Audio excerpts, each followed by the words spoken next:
Okay, good day, everybody, and welcome to this session on Housing 2030, which is this lovely report right here, which is a co-publication from UN Habitat, UNEC, and Housing Europe. So we're very happy to have the kind of masterminds, or most of the team anyway, with us here today to talk about this report. We only have 45 minutes, so I'm really hoping we're going to have a very dynamic and lively chat. So in a moment, I'll hand you over to the team, but if I can share my screen, yes. Hopefully you can see my slides. So I'm going to run you very quickly through the speakers we have. So first up, we will have Gulnara Roll, who is a secretary at the Committee on Urban Development, Housing and Land Management at the UNECE. Following that, we have Dr. Julie Lawson, who, amongst many other things, is the lead writer of the Housing 2030 report, is also an honorary associate professor with the Centre for Urban Research at RMIT University in Melbourne. We have Michelle Norris, who again wears many different hats, but I've highlighted just two of them here. So she's Professor of Social Policy at University College Dublin, and also Chair of the Housing Finance Agency of Ireland. Then we'll hear from Holger Waldbaum, who again has many titles, but the main one is Professor of Sustainable Building at Chalmers University of Technology. Then we'll hear from Sirka Edwards, who is the Secretary General at Housing Europe. And finally, we'll get some input from Stefan Weitzten, who is a Adjunct Research Fellow at the School of Social Science at the University of Western Australia, Policy and Research at the European Network for Housing Research. Again, Stefan has many titles, so I'm sorry that I couldn't get through all of them. So without, one final thing. So to attendees, if you are tweeting or commenting about today's event, please use the two hashtags. That's hashtag Housing 2030 and hashtag Europe Housing Forum. And if you have any questions for the speakers, we will have some time at the end. So please do put them in the Q&A box or the chat box, and we'll pick them up.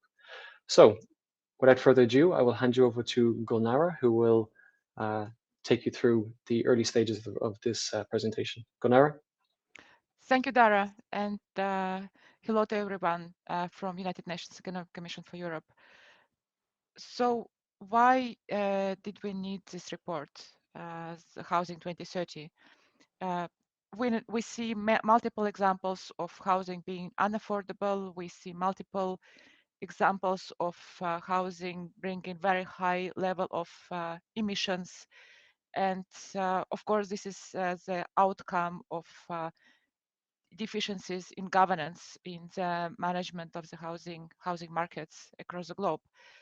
At the same time, we see many good practices. So we really have a very big hope that improving the governance, improving the management of housing, improving the financing, we can really make a difference. We really can improve how much more affordable the housing can be.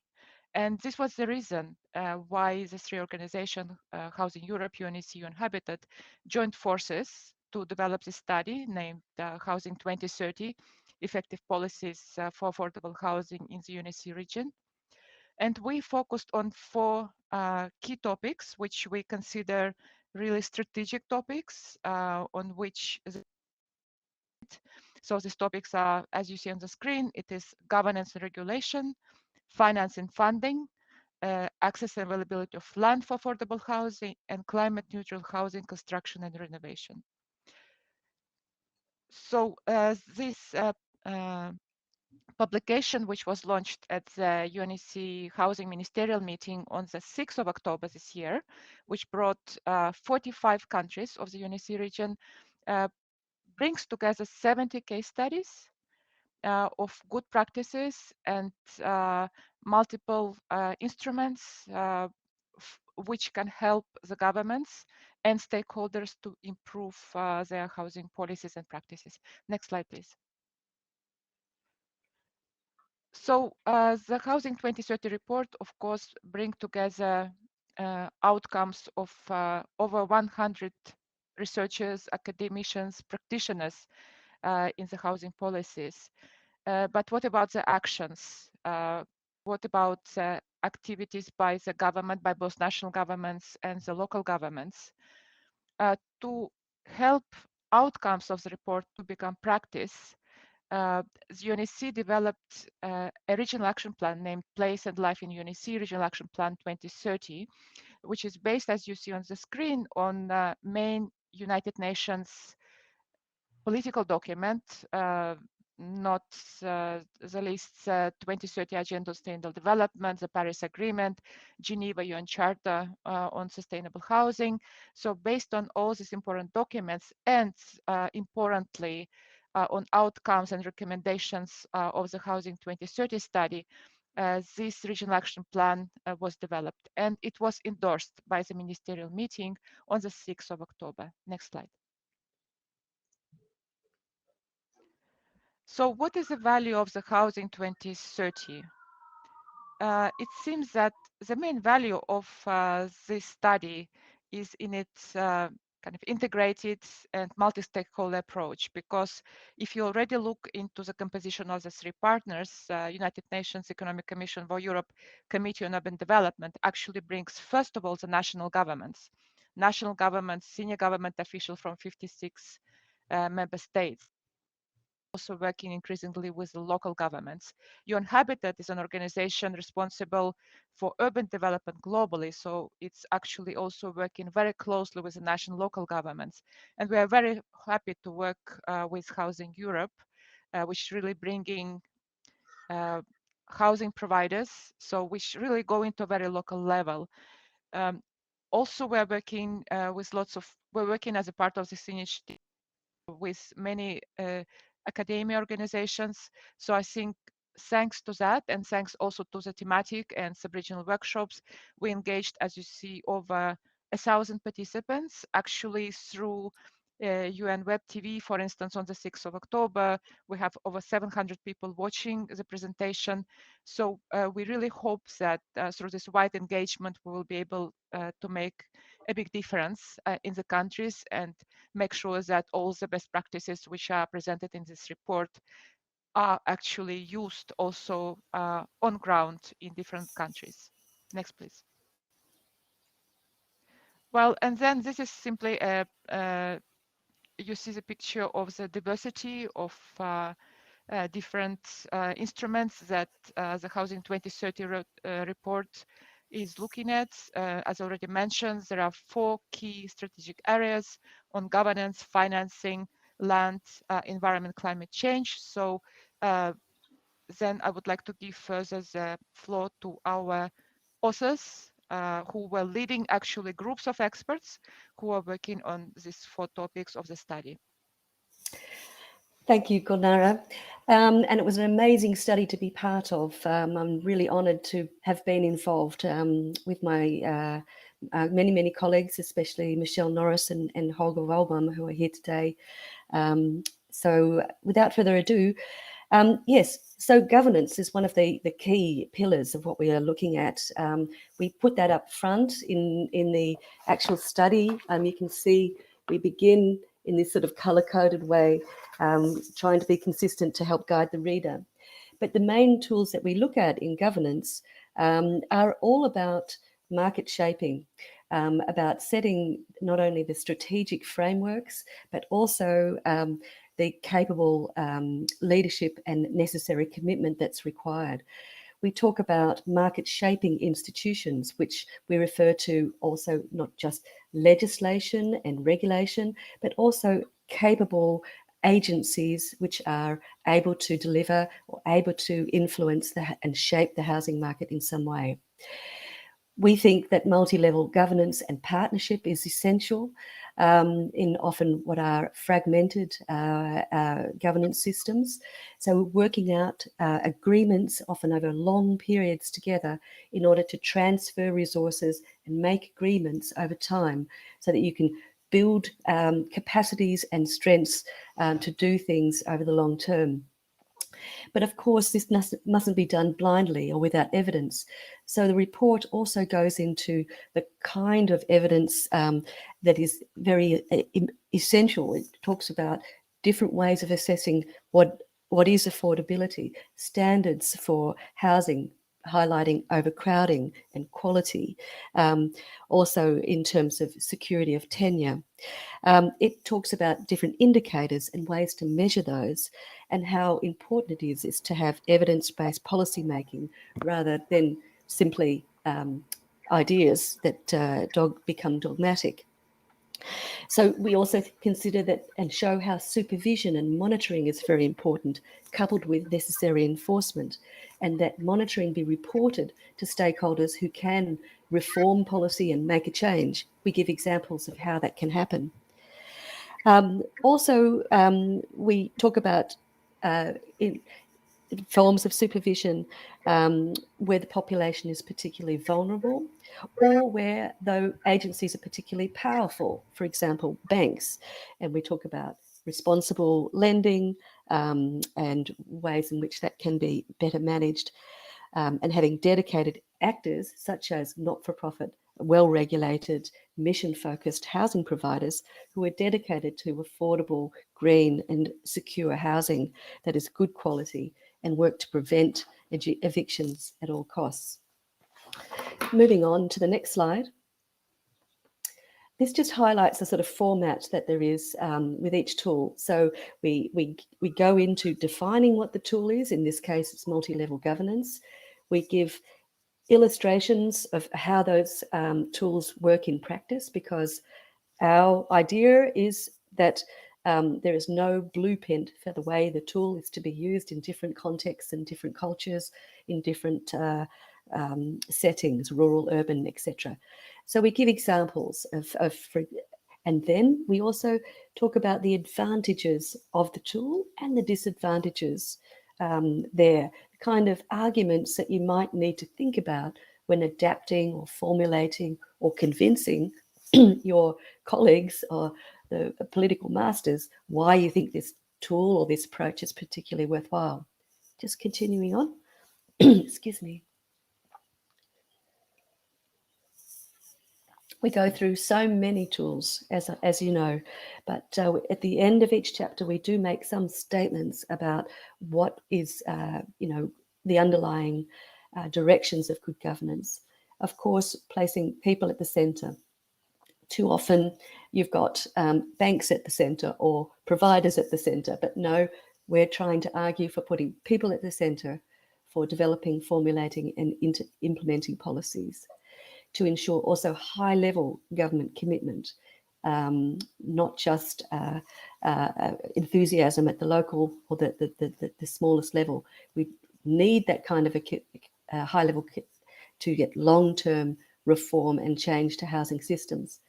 The importance of monitoring, of regular exchange and peer review, including between countries, in which there are meetings, for example, of housing ministers, which haven't occurred for a very long time in Europe on an official way. We argue for evidence-based multi-stakeholder planning processes, balanced and fair tenant-landlord relations, committed to security of tenure, fair rent setting and indexing, and ensuring adequate quality standards, and governance that also supports well-regulated models of mission-focused housing provision. Again, finally, exchanging of best practices, which is in part what we're doing today.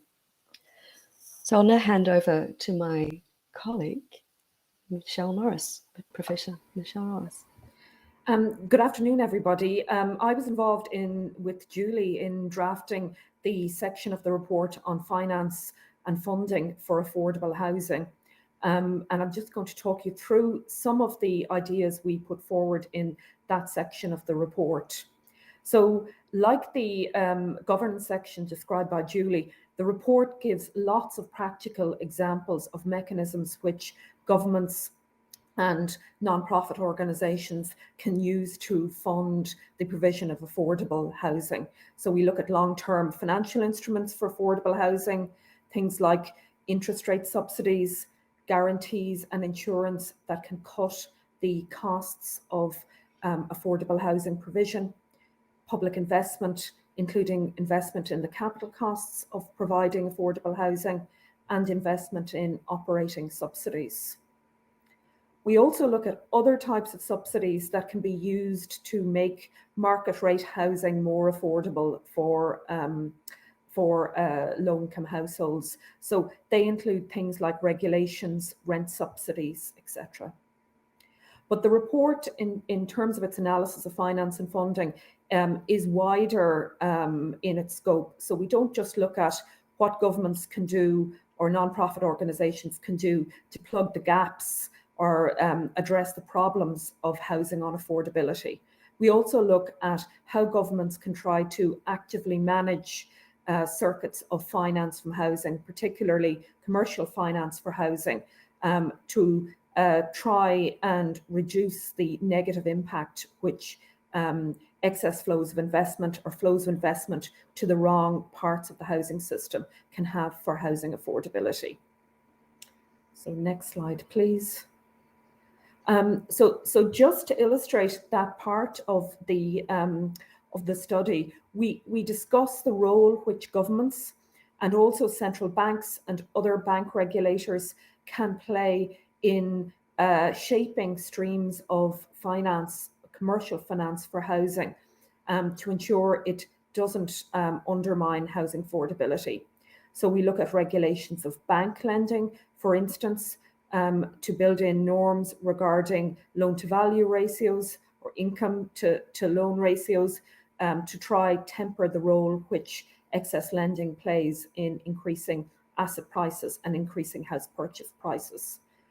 We also discuss the potential for regulating the new forms of finance which have emerged in many economies across the globe in recent years and have become much more significant, including non-bank financing, shadow banks, pension funds, etc.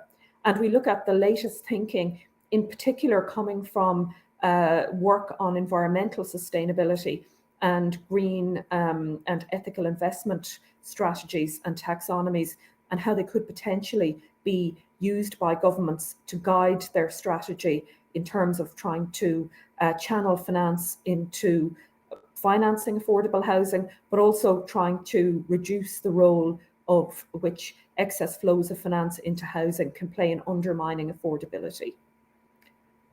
So next slide, please.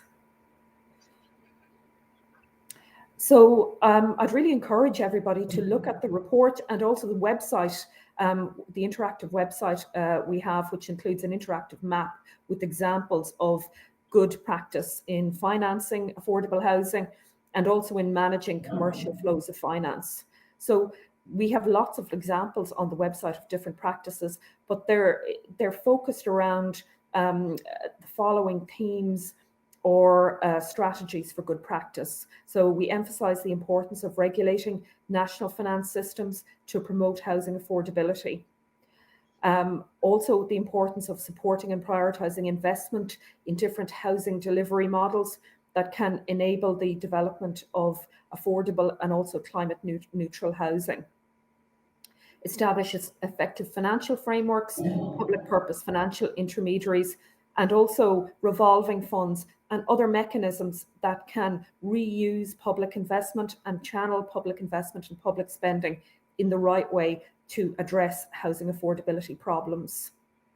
We also look at the role of taxation. It's not just spending, we look at taxation and the role which taxation of housing finance can play in supporting the provision of affordable housing and tempering housing unaffordability.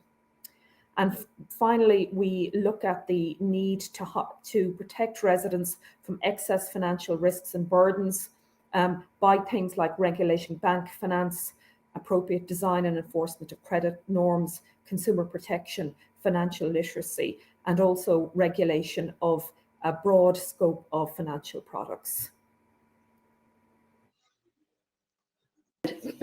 Thanks, Michelle. Moving on to the third chapter in the report, which is the well, not all important, but the very important role of land and land policy in shaping the use and value of that land. So what kind of tools do we illustrate in this chapter? Well, again, we go through a sort of a number of core tools which we think can be useful in shaping land markets. One of the most direct ways is by direct participation in that land market. For example, public land banking and purposeful development through publicly led development. So we provide examples of that from Vienna, for example, and its Wohnfonds and how that works. We also consider the importance of land retention, and not necessarily sales of public land, but of leasing that land for conditional uses. And you see how cities can do a lot to shape their opportunities in their housing markets by favouring particular types of housing provision, for example, cooperatives or social rental housing or public housing or affordable home ownership, which can be recycled. They can do that through conditional land leasing. Also, you see, especially countries like Germany playing a long role in land readjustment. You see that also being practiced par excellence in countries like Singapore as well, where fragmented or underutilised pieces of land are brought together and reassembled, repurposed and reallocated for particular development, redevelopment uses. How that's done is very, very important in terms of either compensation arrangements, setting the value of land, the treatment of those sitting, perhaps they might be squatters or they might be farmers. How that's dealt with is very, very important to the legitimacy and the success of that process.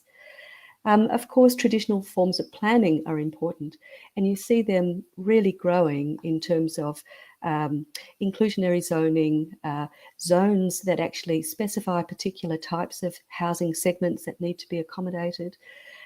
Also forms of agreements and negotiations, sometimes coupled with direct investment. Moving on to the next slide to illustrate the example, for example, of public land leasing and the power that can have. You see in Helsinki, for example, where almost 70% of the land surrounding the city is actually owned by the city. So there they have chosen to use that as wisely as they see. It's always a evolving and sometimes controversial process with many vested and conflicting interests. So they have to steer the way in which they use those their land policy, given they are such a significant landholder. And you see that has generated a range of housing types with a particular focus on affordable access, although they still struggle to do sufficient volume and also ensure long-term access is also an issue. And you see in the past, cities like Stockholm have had a key role in municipal land leasing and also working with municipal housing companies. And that is, a powerful partnership, which, of course, over the history of Swedish housing is one of the most productive periods, which is unfortunately no longer. You see, though, in cities under pressure with their lack of affordable housing stock, like Munich, taking the bull by the horns and deciding, okay, we're going to reform our land policy and apply social justice and social value as key priorities. And then where often that role has been set aside or has failed or been inadequate, you see community land trusts coming to the fore and trying to stimulate and organise and do what they can in a collaborative way. And you see numerous interesting projects that are being piloted and also promoted in the United States, in the UK, in Belgium, in Spain and other countries. Again, we have the pros and the cons for each one, and also some conclusions which we give at the end of each chapter. And importantly, the importance of having a desired urban development mission. What are we doing land policy for? What are we trying to create in terms of neighbourhoods, social inclusion and environmental sustainability? Do we have a long-term strategic plan? Are we using the tools we can, that we have the power to, of land banking, of development promotion, of co-investment? Are we doing enough to elevate the market position and opportunities for sufficient, affordable and especially social housing, and ensuring that that is part of the choices that people have in their communities by direct allocation of also of leased land, for example? So basically, these are the conclusions that we make on good land policies, but we also propose a number of actions in the action plan, quite detailed ones, which Gulnara mentioned earlier, which have been endorsed by many, many governments now in the Unity region and require active fulfillment. Moving on. So, good afternoon also from my side. Let's talk climate neutral and affordable housing. So what you could see is here, this is the 4th chapter, and the 4th chapter concerns a wide range of climate policy tools, combining regulation, non-regulatory policy initiatives, investments, and financial incentives, as well as awareness raising and training that can really help to realize both climate neutral and affordable housing solutions. And thereby contribute towards the achievement of related UN and EU climate targets. Next slide, please, Dara. So billion euros are really wasted annually because construction works, new construction, but as well existing buildings, have been carried out by unskilled people. And the consequences are often rather severe for the inhabitants in terms of bad indoor environmental quality, mold, structural damages, higher energy costs than theoretically necessary, which is caused by heat bridges. And just to illustrate one of the many various tools that we illustrated in the report, this is really about training programs, and they are key to assure damage-free construction projects. Let's go to the next one, Dara. So the conclusions are that here is really climate neutral housing and the different member states should really strive towards these different goals that you do see here. So we really require them to develop a national strategy. You can just go onwards, Dara, please. Yes, my apologies, Hulk. I think some gremlins got in the machine, so we don't get the full conclusions, but that's reinforces why people need to go and actually look at the report themselves. Maybe this is done on purpose to entice people. So no, they're coming. Just click coming. them. Just click them through. Actually. Oh. I see what happened here. Yeah. Yes. Okay. Good, but due to time reasons, I just follow your recommendation. Please have a look in our beautiful report, and then I'm happy to hand over to Sorka. Perfect. Thank you. Thank you very much. I think I'd really like to again acknowledge the amazing expertise that has gone into this project, coming from all of the authors who we have here around the virtual table today. And indeed, as Dara mentioned, you can access all of this knowledge which has been channeled into the Housing 2030 report at any time, because the report is online, publicly accessible. And in addition, I think the podcasts are very much worth a dip. A lot of the information is quite complex, but really listening to those podcasts makes it so accessible. And just to finish off, I really think that this is, in the next slide, we can come away with some key conclusions. Firstly, I think it's important to note that this is really a project of hope in a way. There are many people around Europe who have become hopeless in regards of the housing situation. They have been let down and excluded from the current housing situation, whether that is they cannot afford to own a home, they are overburdened by rent, they are in homelessness. So what this project does is it acknowledges that beside all of this, we have some excellent housing projects, excellent housing systems that provide affordable, good quality homes, which are energy efficient and fit for the future. And these homes are being delivered now. And what Housing Europe tries to do is tries to look at, acknowledge all those people who have been failed by the system, but look at actually all of the excellent work that has been done and is being done. And then what Housing Europe, Housing 2030 tries to do is try to say, to give hope, actually, this can be possible for more people. We have now the tools listed in this report that can be brought together if we have the right political will to make those type of projects accessible for more people in Europe. And indeed, while some of the systems are quite complex, I think, as Michelle said earlier, the message is quite simple. It is to bring us back to a human-centered housing system and to recognize that housing is indeed a basic need. So we have those very simple messages that we need to come back to those fundamentals. And now we have, thanks to your expertise built up over years, your knowledge and expertise, we now have the tools on the table to actually make this happen for more people.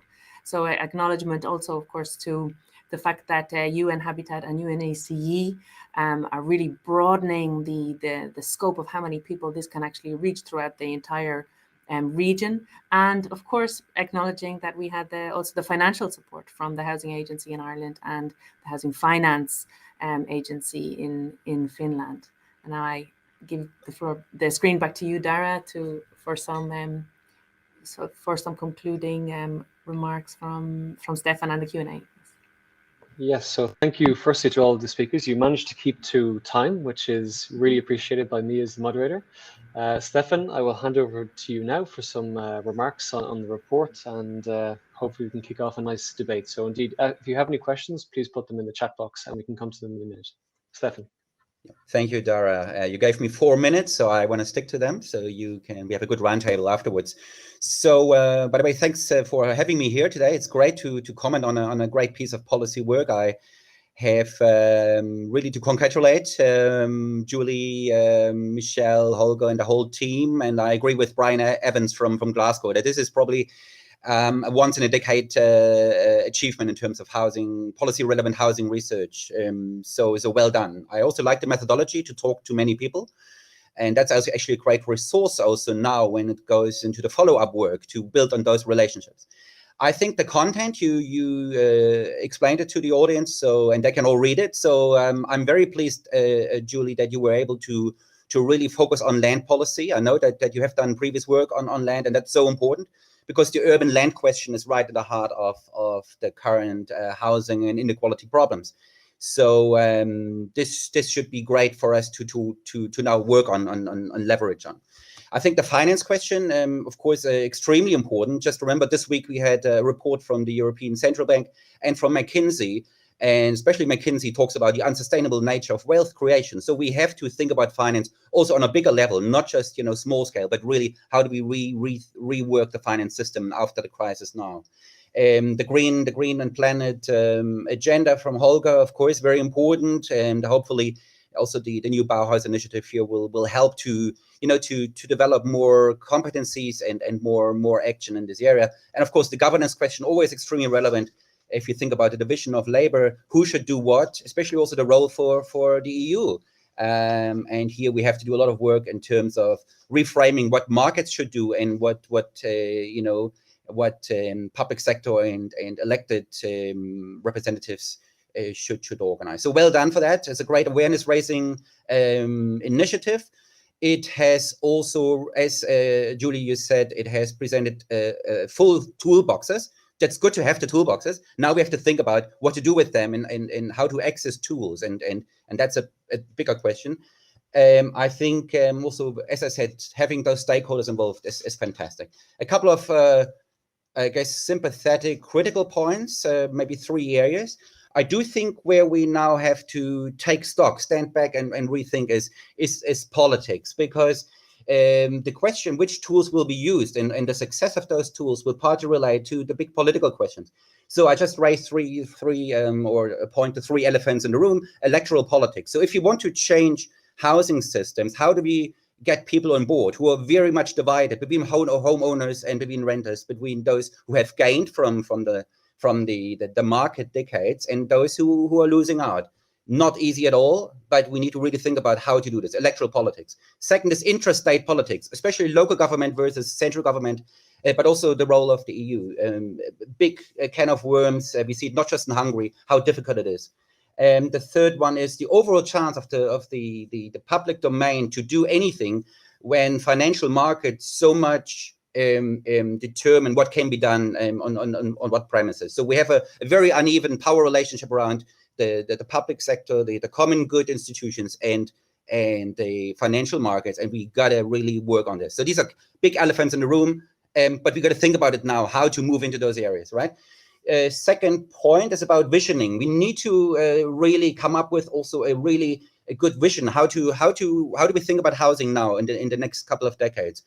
Example, what about social housing in the 21st century? What about social and affordable housing in different housing system? What is the role? Who should pay for it? Who should be the people who access it, and under what premises? Big important question. Next year we have social housing festival, just a chance also to galvanize people around this. We should think about the land ownership question much more strategically. I mean, and Julie, you mentioned Singapore. Exactly, that's what we have to do. Think about those countries who have done very well around the urban housing, urban land question, and what can we actually do? Land trusts, other forms of public ownership and leasing then to actors who not work with property for profit, but actually for also for social environmental goals and so on. And we also, of course, have to think about the financial system, the big elephant in the room, and we have to forge political and ethical consent around changing those goals. I can see only 30 seconds. So I think the last point, very dear to me, is the knowledge production. We now have to beef up knowledge production and especially bring together the intensified good practice circuits, best practice circuits. A lot of people talk about good practices, but we have to connect this to the more academic knowledge production that actually tells us under which conditions good practices develop and can work, and where do we see failure. We have to bring both circuits much better together, and that may also include institutional changes. Here, just an idea, we may look at Ahuri in Australia as a model where we produce good urban and housing knowledge close to government. That's on the one hand, but we also need heterodox alternative knowledge production with a lot of money and a lot of passion behind, in order to think about what can happen in the near future. Thanks for that. I want to leave it at this. Okay, wow, that was an awful lot to get through in 3 minutes. So well done. Clearly you had that well planned out. So a lot to pick up on there. But I might come back to you, Gulnara, very quickly, because you were the first person to speak. So I think I'll come back to you. You obviously are on the coalface. You're working with policymakers, the people who really have the power that Stefan talked about, the political power to implement change. From your point of view, why was Housing 2030 necessary, and have you already had some positive interactions related to Housing 2030 with with the countries that you work with? Yes, thank you very much, Dara. What we see, you know that UNEC is conducting every few years a survey of member states, asking what are the needs in knowledge, in the best practices, in assistance. And this is exactly what the national governments are saying, that they would like to get information on the good practices, case studies in other countries, and also in a integrated way. So I think this is why the Housing 2030 study very much responds to the needs. To address what Stephen was saying about the elephants, well, not to forget that it's not a pure academic study, right? It is actually building on a very big policy work, pan-European policy work of the UNEC, working with 56 countries' national governments, Housing Europe, working with its many housing providers. Also at UNEC, for instance, we're developing the Forum of Mayors, which is basically a network of mayors in 56 member states, but also linked to the cities around the globe, as we're working with all other UN regional commissions. So this is really a complementary. It's a complementary study to our ongoing policy work.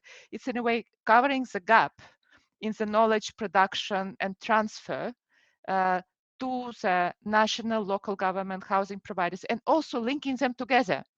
I think what is the innovation about this study is that it's actually, thanks to that knowledge, it actually helps us to link together housing providers, private sector, NGOs, civil society, national, local governments. As I think what was the big elephant was still a bit missing was the private sector. And this is what we're planning actually. I think the next step, this is what we need to do, because a lot of implementation is doing through the private sector. And this is definitely something which we need to strengthen. And Dara, to respond to your question about the needs with the governments, we did start testing it in different countries. For instance, yesterday and today we had a workshop with Bulgaria. Now we're working with Montenegro and many other countries, especially in Eastern Europe. What we see as the issue is, of course, the positive thing is that we have a network, existing network of the national government, local government, housing providers, and we're meeting, e-meeting or meeting in person more and more together. So it's not possible automatically transfer one best practices, one country to another, from one region to another. It requires personal interaction at the expert level. And I very much thank Stephen for your comment about the importance of continuation of this academic research and knowledge production. But I think on the personal level, communication between experts is very important, because each best practice needs to be explained why in this specific context it worked and how this specific good practice can be transferred to another experience.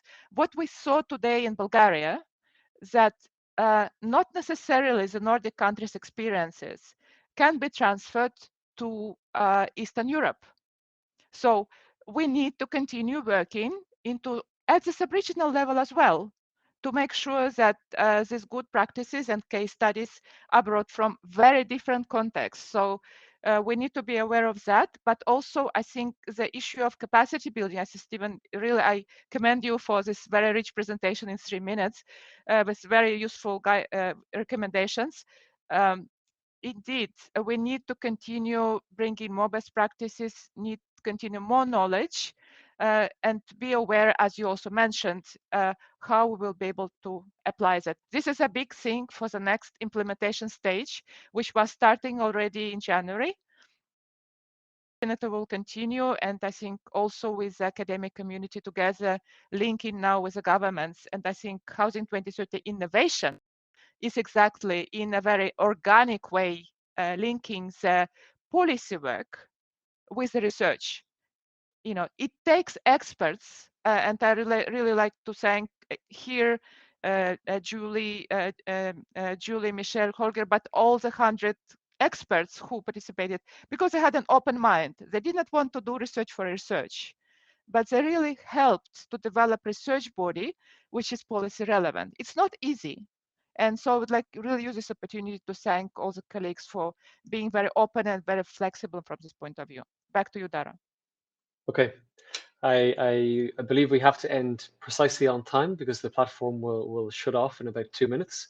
So rather than give any of you only 20 seconds or 30 seconds to reply when maybe more time is needed to give a dignified reply, I might just ask Julie, maybe just for 40, 50 seconds, very quickly, if you have any thoughts on anything that Stefan said, and then I'll bring it back to Circuit to close off the session.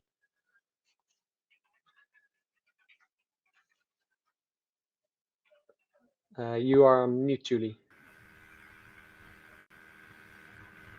A very stimulating contribution, good forward-thinking connections about the electoral getting people on board. How do we think about social housing in the 21st century?